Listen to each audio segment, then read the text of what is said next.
What I'm seeing is a lot of people trying to jump on the bandwagon because they see something that looks or feels cool and they want to be looking or feeling cool as well too with everybody else, because a lot of their peers are saying you need to be doing this. So I think to start, what's happening is, with the same thing we just talked about with the data being more prevalent than ever, boards and C-suites have more data at their fingertips than ever as well too. And they're seeing what other companies are doing very similar to this via social media and everything else. And they're saying, this is cool. Why aren't we doing this? Hello world, this is BetterTech, a podcast where we chat with some of the most successful leaders about the latest industry developments. So join us as we explore the world reliant on tech. This episode is brought to you by Tkxel, a leading software development company. Check them out at tkxel.com.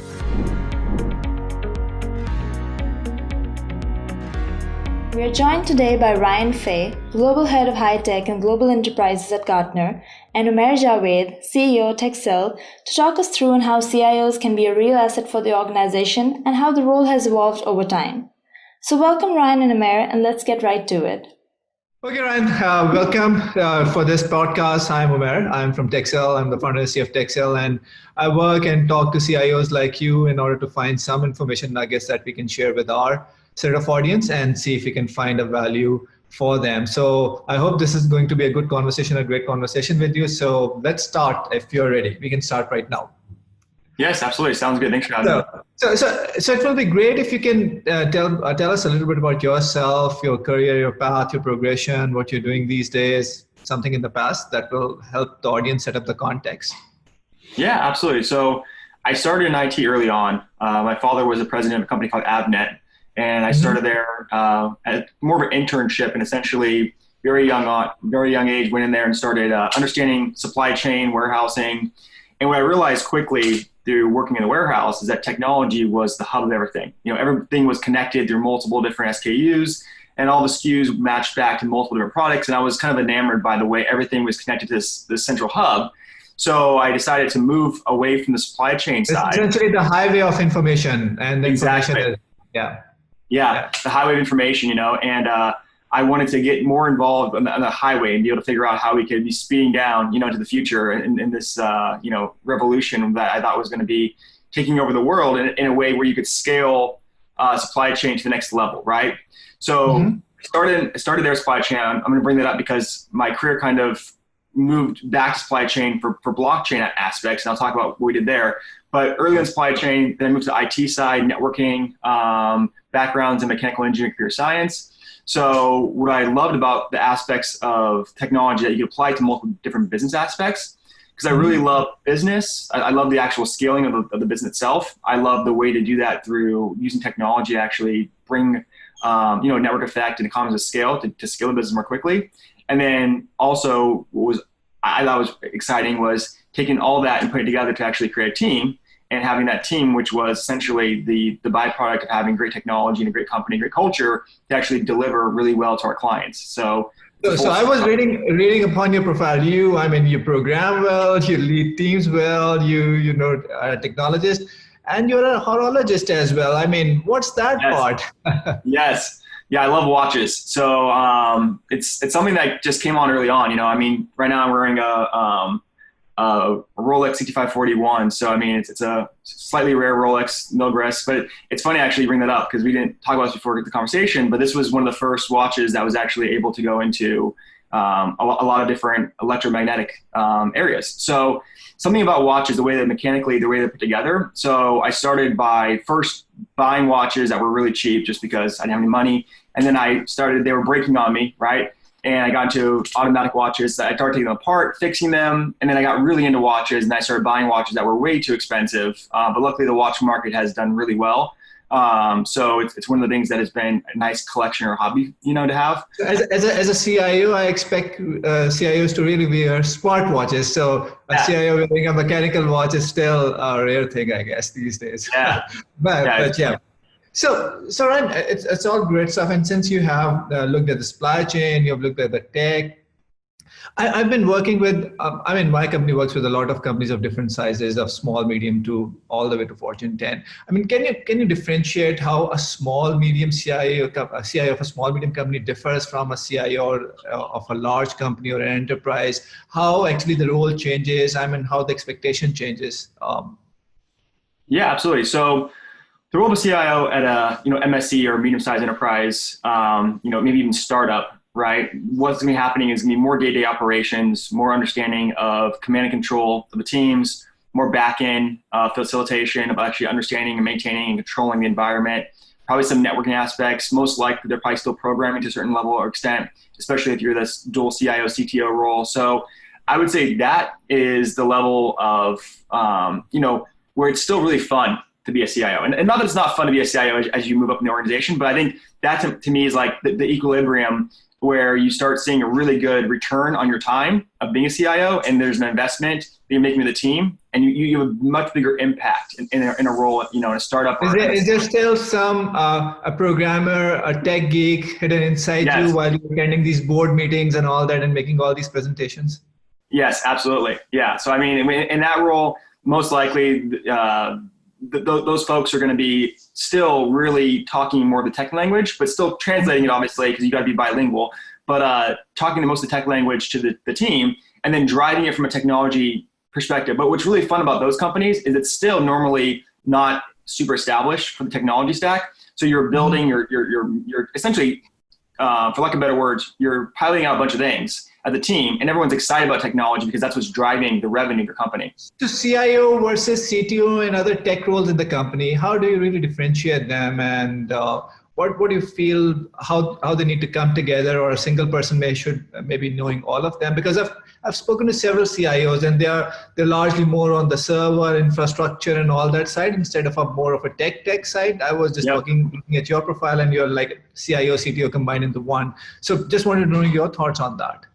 Yeah, so traditionally, exactly what you said, CIO will be on the back-end side, more infrastructure, more cost management, more VMO, the vendor management side. CTO will be more on the app side, front-facing, user interfaces.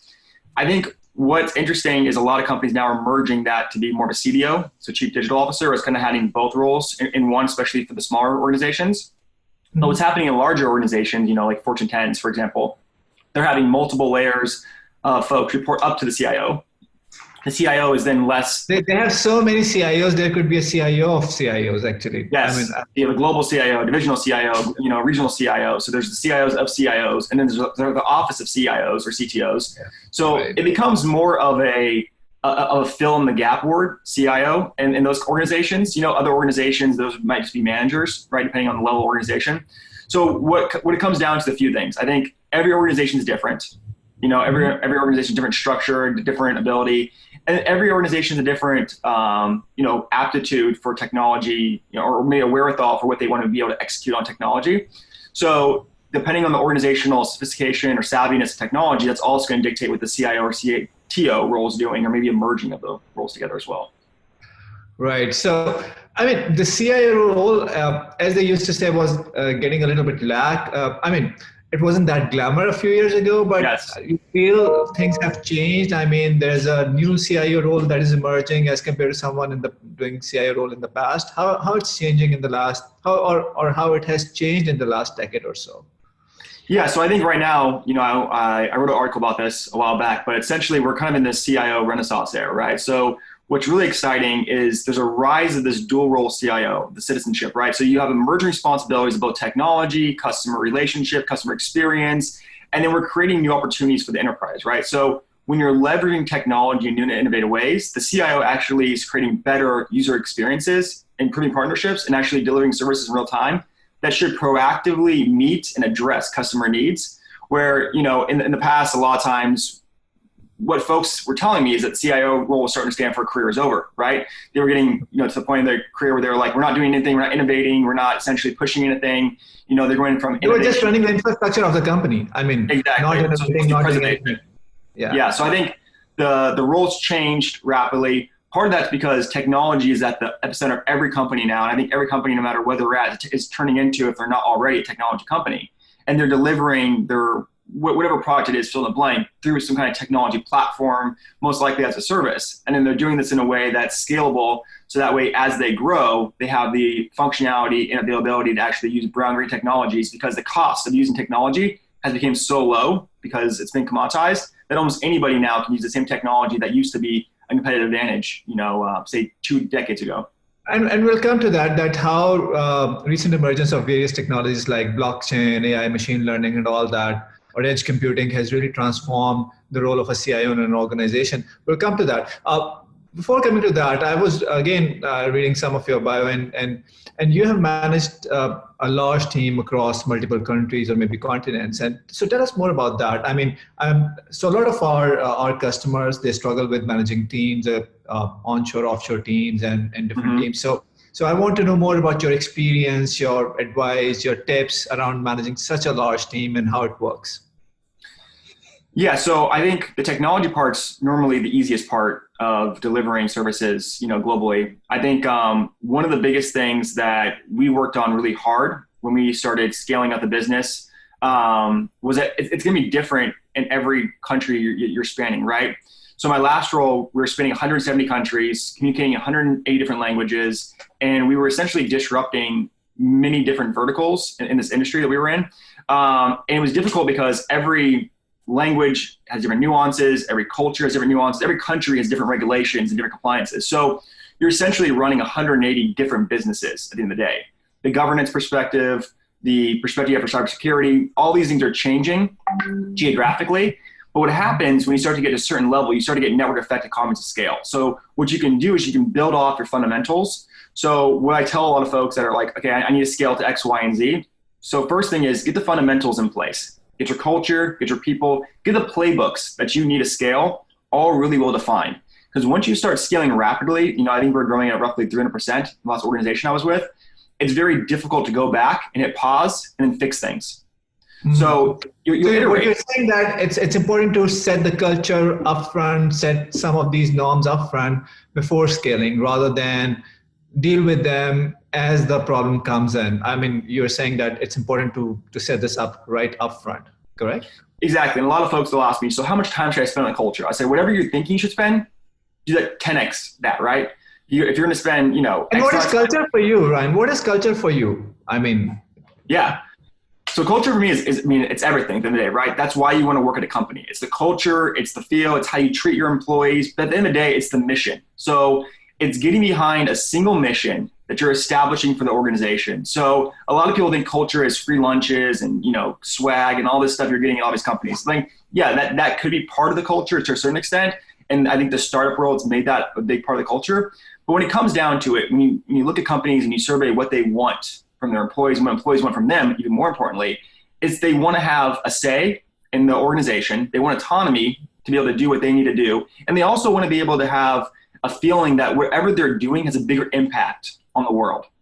So it's the 1 + 1 = 3 mentality. So what we tried to do when we set a culture is we sit down and we said, how can we establish a mission statement that's going to drive every, employee we have and every partner we're partnering with? But in addition to that, how can we do that where we're thinking 10 years from now as we're scaling the business to different countries? So then we started doing research on what is each country value? What is each, how do we do this in a way that we can actually scale this from a global perspective too? Because there's certain things, around regulations, around work time, and, you look at Canada, you look at all the different areas, you have to be very specific around how many hours you can work and so you have to think about all these things in advance, make a roadmap and a game plan. Because when you hit these certain roadblocks or milestones, you need to turn on different, essentially chapters of your playbook, but the book needs to be written, in my opinion, in advance.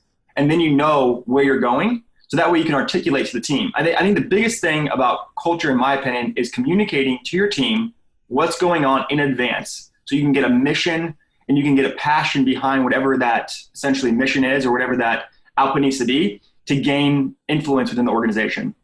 So it's very, sometimes it's become easier for product organization or rapidly growing startups to set up a mission. They want to change the world with this particular product. I mean, right. But there's a large set of organizations that are essentially consulting in nature, or agencies, yep. Or, how would they set up a mission? At the end of the day, they're providing service. Yep.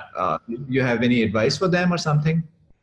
Yeah. So, I mean, at the end of the day, it comes down to a few things, in my opinion, right? This is just my personal opinion. It would be sustainability. Folks want to be sustainable to not only the environment, but to the world. So it's coming around, what are you doing from a service organization? You're traveling a ton. You're doing all these carbon footprint activities, right? So focus on those things that your team feels passionate about and the organization feels passionate about.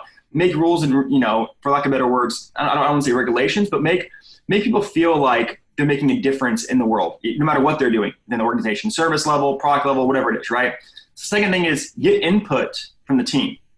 So what you think is a culture that's working well may not be what your team or your overall enterprise believes is actually a well-functioning culture. So I think it's having an open mind, and maybe it's the trust but verify mentality. So trust the team's doing the right things, verify they're doing the right things, but then set a culture or mission or whatever it is to then help those folks do the right things more easily. So do you feel money trumps culture, or it doesn't? I think culture trumps money, in my opinion, at all times. I mean, if you look at any startup world, people are taking huge pay cuts to go work at these companies, right? So yeah. So in my opinion, the culture rules the world. I think the new currency probably today is time, right? First, and then culture, right? People want to work on cool, fun, hard projects, in my opinion. And that goes for millennials? I mean, do they really want to work on hard, cool projects? They do, in my opinion, right? I think everybody at the end of the day does, right? No matter, which demographic you fit into, I think people want to work on cool, hard projects. They may not say they want to work on hard projects, but when, you get down to it and you start to actually work on these projects and you actually get some folks that, were maybe saying, I don't know if this is going to work, or I'm afraid to fail, right? It's like, we can fail, but let's fail together. You start to see them getting more inspired. You start to see folks getting more, excited about the overall statement and the mission. And then what happens, the culture becomes better because you still have that trust, and trust is just success over time. The more success you have over time, the higher the trust will be. And the higher the trust will be, in my opinion, the better the culture will get over time as well. So once you establish a culture, how you select people to be part of that? Did you make, or do you make an active an effort to make sure that you get the right people in who gets aligned with these culture, or you get someone who's talented in and try to make sure that they fits well into the culture? I mean, what goes first? I think EQ is going to trump IQ, right? So emotional intelligence, they need to be able to understand what's going on. What we found was interesting is that, in my last role, I think about 9% of the hires, 9-0, came from internal references. So when you get somebody that works for the company, that's passionate about the company, they want to bring folks with them, right? They get that come join me mentality. And what happens is when they get into the interview process, because in my last role, I was spending probably almost 100% of my time doing, culture and hiring. And that's what was actually driving the company from a, technology perspective, actually the people, right? And it was interesting because when I hired someone, or when I interviewed someone that was external, had no idea what the company, they would come in really well prepared, and they would tell me a lot of things that were impressive because they did a lot of research. It was great. When I hired someone that was from another reference in the company, they wouldn't necessarily have a lot of research they've done, but they came to me with the passion and they knew what they wanted to do because the person explained to them, and they were so passionate about the role that they may not even wanted the job, but they wanted to come join a company that was that passionate about something. So that's the first thing, is always look for someone that's more passionate about, whatever the mission statement is. And you can normally gauge that through, second and third level questionings, right? So you would kind of have that level set there. And then what would happen is when you're bringing them in for the culture fit, normally what I would say is come join us for a day, right? Come see what it's like to work here, right? I'm not going to hire you into an executive level position if you haven't actually sat down with our executives and see how, you mull with them. It's a two-way interview, right? We want to make sure you work well with us. We want to make sure we work with you, because at the end of the day, if we don't work well together, then, we're going to be hitting unnecessary bottlenecks that we just can't have when we're scaling. So I think that's kind of the first level. And then there's multiple levels beyond that. But I think for time's sake, that's probably going to be, maybe another call. Thank you very much. And there must be, and this is a good advice for the people who wants to run a company or want to join a company. There must be, while you were scaling that large organization, there must be teams or vendors you're working with. And because some of our audience could be just like agencies who want to work with a company like you, what you really look in a vendor or a company that you take on board to work with you? From a CIO perspective, who's running a large organization, what should a vendor have in their company so that you can really work with them?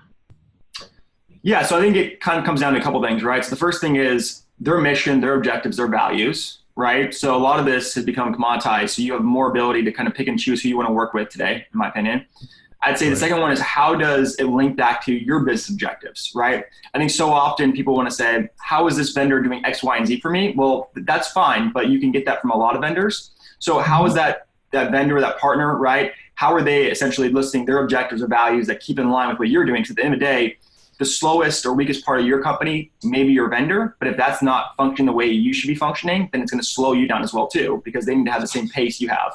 And then the third thing I would say is putting that into context and understanding what are they doing from a technology perspective, what are they doing from a governance perspective. If they don't have the right governance and the right, for lack of better words, ability to execute globally, then you will not also be a proxy, have the same ability to execute globally. So in your experience, did you find smaller companies work well because they are nimble, they can change fast, they treat you with more respect because you're their large customer, or larger companies work well with you? Or it's a mixture of both. Yeah, it's probably a mixture of both. I think a lot of folks will say, oh, if I'm a big company, all these small vendors want to work with me and I can kind of get what I need from them. It's like, yeah, you probably can, but I don't want to have that mentality or that relationship with the company. I want to be a partnership. And then you have a lot of big companies that will say, oh, I'm going to dictate what I do to smaller companies because from a vendor perspective, they need me, right? And I don't necessarily need them. And you don't want that relationship either. So I think it's got to be a two-way street.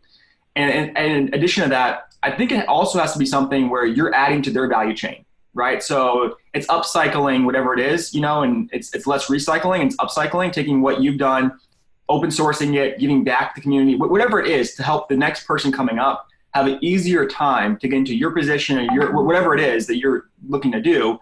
Maybe it's opening up your API connections, right? So that way these folks don't have to code out all these aspects that should just be simple plug and play, right?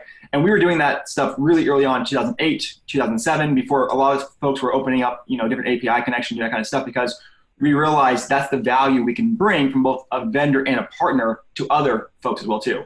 You're operating more like a platform and then letting other people build on you and build for you. Right. Exactly. Right. Because partner has become a very commoditized word in its own right. Everybody say, I want to be a partner, not your vendor, not your customer. But at the end of the day, you really need to see a few things in a partner, in someone to make sure that they're really a partner and not something else. Okay, now that's good stuff. Coming to some the present day situation, how and this coronavirus, it's spreading like everywhere, and cities are locked down, the businesses are putting everyone on remote. So, what's your take on it?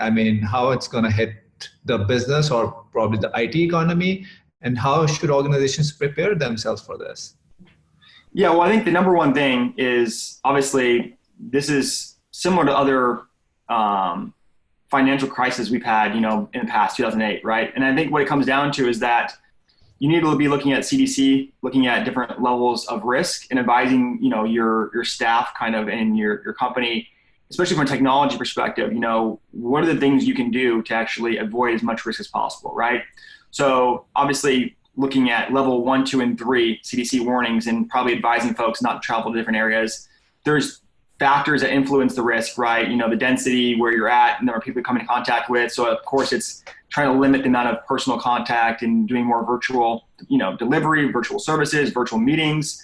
And then from a technology perspective, it's actually helping your company come up with these virtual solutions to be able to drive business. So that way you don't have any kind of lack of business. So it's that business continuity aspect.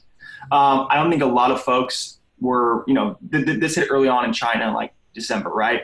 And then a lot of things happened since then. So some companies were taking a lot of proactive steps, November, December, and you look at companies that were doing business in China, they obviously took a bigger stance more quickly because they saw what was happening. It was affecting them more quickly, right? So supply chain, these kind of folks, automobiles, people that were getting parts in and out of China, that was, I'd say, earlier adopters of these policies and procedures, right? Then there's slower adopters, and there's still some folks that aren't even, organizations that haven't even said you're going to be working from home. They're still working, in a, physical environment, right? So I think you feel, are the organizations ready to work from home? You have worked for larger companies. Looking at such companies, how much of these largest companies, in your opinion, are really ready to do all the remote workforce kind of a thing? I mean, do they typically think that's a kind of thing that IT companies or tech companies typically do? But looking at large traditional companies, you feel they are ready to do all this work from home kind of stuff? There is enough digital transformation in these companies that has gone into that they can really do that? No, I don't think a lot of companies are probably 100% ready, right? And I don't know any company that's going to say, I'm 100% ready to do this. But I think there's some simple things you can put in place that will help you no matter where you're at in the organization or where you're at in the technology stack. So I think I was reading a bunch of different articles on this, doing a bunch of different research months ago, right? And now I think it's much more publicly available of what's going on. But we put a couple of things in place, and this is probably from multiple different sources. So this isn't something I created, but this is stuff that we kind of collated together. So I'd say the first thing was we put together a 60-second rule, which is essentially saying if you engage in a group to solve a problem, right, do something in the first 60 seconds to help them experience it or exercise it. And essentially, if you're having a remote, communication or a remote meeting, make sure everybody has their own webcam on. Even if you're, in a room virtually in the same office, because some people are still going to offices, but they're not having meetings together. So even if you're in the same office, make sure in your different rooms you're in, have your webcam on and don't, do face-to-face communication as much as possible, because that helps the interaction and it helps also making sure that you have the right level of, I would say, kind of engagement as well too, right? The second thing is the responsibility rule. I think it's really easy when you're in virtual meetings to kind of not have the same list of outputs, or maybe like, here's the agenda items we're going to have for next meeting, because everyone says, all right, great, bye. And it's easy because when you're in a virtual meeting, normally it's back to back, right? And you jump off that meeting, go to another virtual meeting, where before you're walking around with the same group of people normally to the next meeting, at least for a partial part of the journey, right? And you're still talking and communicating about that. Now your mind has to move so quickly from one meeting to the next, right? So right for our call, I was in another meeting virtually. We were using different platform. We weren't using Zoom. And essentially it's like, I got to reconnect to this platform, change this. So my last meeting ended at the exact same time ours started, but then I had to go in and actually get the Zoom meeting set up and everything else. So I think it's being a little bit more understanding too, right? When folks are maybe late to meetings, because I think in a lot of cultures are saying, don't be late to meetings, always be on time. It's like, well, that's fine. But if you're doing multiple meetings of the day, there's so many different video conferencing technologies out there that you may be jumping back and forth. I think yesterday I used 7 different technologies to take. And no wonder their stock is jumping. Their stock is going through the roof. I mean, everybody is going virtual these days. Yeah. Yes, so, exactly. So if you're a virtual tech business, I think it's an opportunity for them. Absolutely. And I think a lot of businesses, they're already kind of delivering a lot of stuff virtually anyways. So now they're at advantage because they've already prepped and kind of put the hours in and the investment in to actually scale what they have now as well too. But do you subscribe to that doomsday scenario that the economy is going to slow down big time with this coronavirus and it's eventually having a cascading effect on everything? So do you subscribe to that?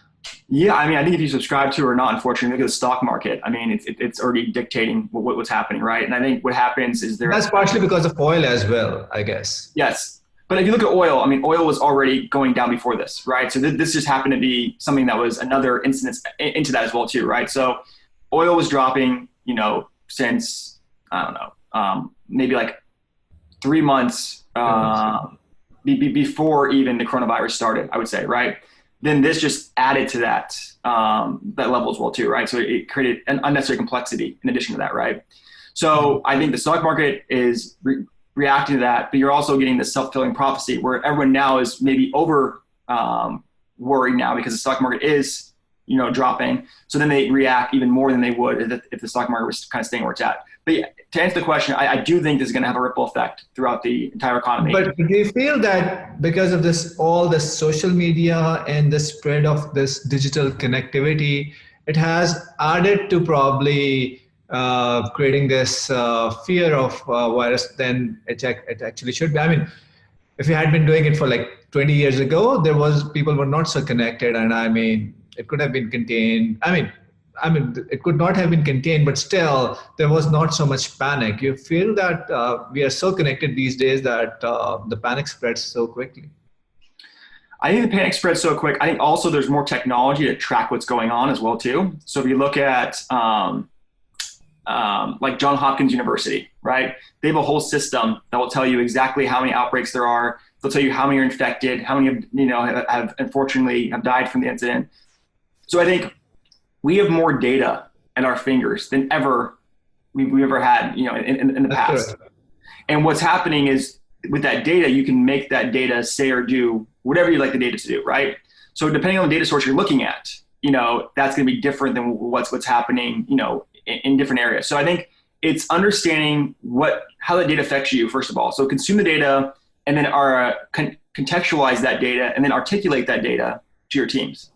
Because otherwise, if you don't articulate data correctly, everyone's going to essentially consume that data however they want to. And that may or may not be accurate to what's actually going on. So I think that's the first step, is actually getting ahead of what's going on and then communicating to your team with what's happening. I think that's true with any kind of incident, right? Second thing is, because there's so much data out there now, I think it's hard not to look at the stats on like an hourly basis or, daily basis at least. So I think that's the other thing that's happening too, is people are getting over fixated on the stats of what's happening. There's an overload of information as well, I guess. Correct. Yep. Right. So I think all that combined is definitely adding some uncertainty into what's going on. Right. Okay. So that's for the present. Moving on to the future. So there's a lot of tech that has started to mature in the last few years or last 5 to 10 years, like blockchain, machine learning, deep learning, AI. And all that. How do you see as a CIO the future of these techs? What are your top picks, and how you see the future of technology 5 years from now or 10 years from now? Yeah, so I think first thing is, what I'm seeing is a lot of people trying to jump on the bandwagon because they see something that looks or feels cool, and they want to be looking or feeling cool as well too with everybody else, because a lot of their peers are saying you need to be doing this. So I think to start, what's happening is, with the same thing we just talked about with the data being more prevalent than ever, boards and C-suites have more data at their fingertips than ever as well too. And they're seeing what other companies are doing very similar to this via social media and everything else. And they're saying, this is cool. Why aren't we doing this? And what's happening Fear of missing out. Fear of missing out. The FOMO, right? So what's happening is people are saying, we need to do this because X, Y, and Z has done this. And they're forgetting to actually go through the very simple business use case for realization, ROI, total cost of ownership, and what this means long-term. Great example, I saw that happen a lot in the blockchain stuff. As compared to AI machine learning. So in blockchain, everyone was trying to do something on a blockchain, even if the use case permits that or not. I just want to hear your views on that, because you wrote a few things on blockchain.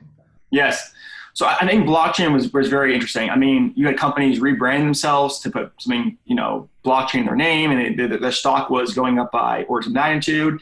And it was a very, for lack of better words, there's a hype cycle around this, right? And there's a lot of buzzwords going on. And I think the biggest thing that was happening is that people didn't understand what blockchain was. They didn't know what distributed ledger technology was. They didn't know how consensus worked. They didn't know what the problem they were solving. They just knew that it was cool and it was something they wanted to be doing because the rest of the world was doing it. So to your point, I think blockchain is a great example of this, because if you look at all the different projects that were happening 2 years ago, even 12 months ago, I would say, based on looking at them, I haven't done this recently because I don't have time. I used to have to do this, but there was a 90% failure rate, right? So they would launch something, they would get it into production, and then they realized too late, it wasn't doing what they thought it was going to be doing, because they weren't able to actually understand the business use case well enough, and they were using technology to try to solve a problem. They were just doing it for the sake of technology, not for the sake of business, or not. Neither the business warrants that use of that technology, I guess. Exactly. So I started going around, and I think in 2008, 2009, and chatting with other companies, mostly large enterprises, about what blockchain was, what they could do with blockchain, what they should not be doing with blockchain, and the use cases to use blockchain, right? And then the use cases to say, this is absolutely not a blockchain project, right? We should be using a simple database to solve this. Right. I think that helped a lot of folks that were in my network, right? But then there's a lot of other folks, obviously, that were not in my network, and they were doing all these things outside of different areas. So I think what we're going to see is a full circle here, where it's just like the whole distributed, undistributed database. There's these cycles, right? Where everybody goes relational, non-relational. And it's like, it just keeps repeating every certain cadence. Or from a mainframe model to a desktop model, back to cloud model and whatnot. Right? Exactly. So I think what it comes down to is there's always going to be a reason to do something. So what I challenge my team with is, if we don't need a reason to do it, what's the cost or risk of doing nothing, first of all? Second, if we do something, how's it going to drive the user experience? How's it going to drive our business?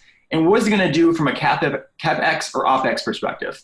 Because at the end of the day, it's much easier. And like coronavirus right now, COVID-19, like you can easily have a better restriction on CapEx spend. So if you're worried about your organization, you can decrease CapEx relatively easy. OpEx, if you have a certain amount of operational expenditure that's in AWS or GCP or wherever it's at, you're going to be using that regardless of whatever, I know it's a consumption model, but it's really not a consumption model. And unfortunately, with data that's happening right now, a lot of companies are getting more consumption, which means the cost is rising, but they're not getting any business value from it because folks are going to their website to check things, not to buy things. So every interaction costs money. Right. So their conversion rate has gone down. And if they were doing this on a capital expenditure, they could actually turn off services to actually mitigate some of this risk, or the services were already purchased, right? And then they could slow down the future spend, right? So I think you've put in a very important point into perspective that you just shouldn't be just using technology for the sake of technology, but I mean there needs to be a business use case, and there needs to be someone who can work through the business use case and really can pinpoint that. Yes, this is a technology, this is the business use case that we need, and this is a technology that can really solve it. I mean, we have at our company a whole practice of AI machine learning. And the very first thing that we talk with the customers is really that, we try to understand their problem and most of the time educate them that this is really not a machine learning problem. I mean, you can you can solve it probably through other means. And this is where you need to be putting in your money. And at the end of the day, there's no guarantee that what you'll get out of even a machine learning project is what you're looking for. So I mean, you really need to really think about the business case. I was really surprised so we had a blockchain team as well when a friend of mine told me that in Dubai, in UAE, the government has put, I may be wrong at it, but I just heard this, that they put on all government organizational that kind of thing that 3% of their budget or something needs to go into the blockchain. And I said, okay, now do you have the use case to do that? No, we have this use case that can be done with a server in a database, but now we are doing it with a blockchain and so on and so forth. So yes, go ahead. No, I was just going to say, I think to that point, you look at these countries, like Malta and those other ones that are essentially now blockchain hubs, right? I think this is what's happening is you have these countries, these, whatever it is, these geographic locations that have kind of embraced this as we're the safe zone for this and we're going to be innovating the space, which is great, right? But it's like, what are we doing to solve, what problem are we trying to solve here? I think back to machine learning AI problem you were talking about earlier, you have a lot of companies that are doing RPA, right? And they're like, oh yeah, we're doing machine learning, we're doing AI. It's like, you're really not, right? And then you have natural language versus non-natural language. And there's always the different, I would say nuances to these different areas. So like, if somebody wants to do machine learning, like if you want to do it just to do it, we can help you do it very easily. Just spin up GCP, Google Cloud Platform, turn on some machine learning services, and now you're doing machine learning. But if you really want to do machine learning, right, and you want to solve problems, data lake, data swamp, or all these things that are going on to actually have bigger data instances that you want to spin up, then let's solve that problem. So I think the first conversation for a CIO is the chief integration officer now, right? So they went from careers over to chief integration officer, integrating all these different, platforms and services. And then their role, in my opinion, for the CIO should be, you want to do this? Okay, what's the lowest cost way for us to do this? If you want to say you're doing machine learning just to say we're doing it, good, let's do it. Let's spin up one thing though. It's going to cost us a nominal amount of money that we will forget about. And then the conversation's over. I think some CIOs, they get too fixated on this battle between we don't need to do this or we need to do that. Sometimes it makes sense just to say, let's try it. Let's give it a go. What's like? I mean, you can spare a bit of innovation budget, can use it intelligently to do some proof of concepts to see if you get a hang of it and if the organization is ready for it and if there's a large business case for that. I mean, we do it all the time with organizations, talking to them and figuring them out that do they really need that? We do blockchain, we do machine learning and a lot of other stuff. But organization needs to be ready for that. I mean, they need to have data for that. They need to have the right processes for that. And there needs to be a buy-in. at a larger scale that what we need. So that's good stuff. So I think machine learning, AI, and edge computing together, they'll form some great stuff, and they can solve a lot of problems, but only if we use them intelligently. And to that, I think edge computing is something that more companies are taking on now, because there actually is a bigger use case to edge computing that fixes more problems, solves more things. Edge computing is great because it reduces network hops, latency, bandwidth constraints, all these different things that are real problems for a lot of organizations that are trying to solve, like SD-WAN, those kind of areas. So I think, again, it comes down to what are you trying to solve, what are you trying to do. And the point I made about spinning up something Google Cloud platforms, because 9 times out of 10 when you spin that up, you realize it didn't work. And then that saves you a ton of time, energy, and money than even having the conversation long-term of how are we going to do this. Because in my opinion, if you're going to launch an AI, machine learning, edge, whatever it is, you need to have at least a runway of probably, like, realistically 2 to 6 years. Absolutely. Get rolled out, tested, configured. Yeah, it's really not a product that you can spend like 6 months down the road. It's really a journey. You have to create an organization, make an organization ready for that. Exactly. And these large organizations, they are now very comfortable with the concept of center of excellence and all that. But they need to think of AI, machine learning, and all that technology in a similar vein, and start somewhere small, create an organization ready for that, and then adopt it. I think this is the right approach. So I think that takes us towards the end of our session today. We talked about your role as a CIO. We talked about how the CIO should work in a modern day. We also talked about something about this coronavirus, the present and the future of tech. Anything that you want to add over here, Ryan, before we finish off and let this and publish it for our audience? No, I just want to say thanks so much for the time. I appreciate it. I think it was a lot of fun. We need to do it again soon, because this is constantly changing and evolving. And I think if we had the same conversation tomorrow, it'd probably be even different than today. So as things expand and change, that's the fun of the role of a CIO, is that it's never constant and it's constantly evolving. I think the folks that are becoming CIOs, or they want to be CIOs, just know that that's the role you're going into, is a never-ending, constantly evolving role. That's a lot of fun, but it's also something that, at the end of the day, you're driving some of the most crucial parts of the business. So be prepared to have that, weight on your shoulders as you go into these roles. Thank you for being my guest over here. You have really added some wonderful stuff to our knowledge. Sounds good. Have a great day. Thank you once again, Ryan and Umair, for being with us today and offering insights around the growing role of CIOs in defining a company's digital strategy.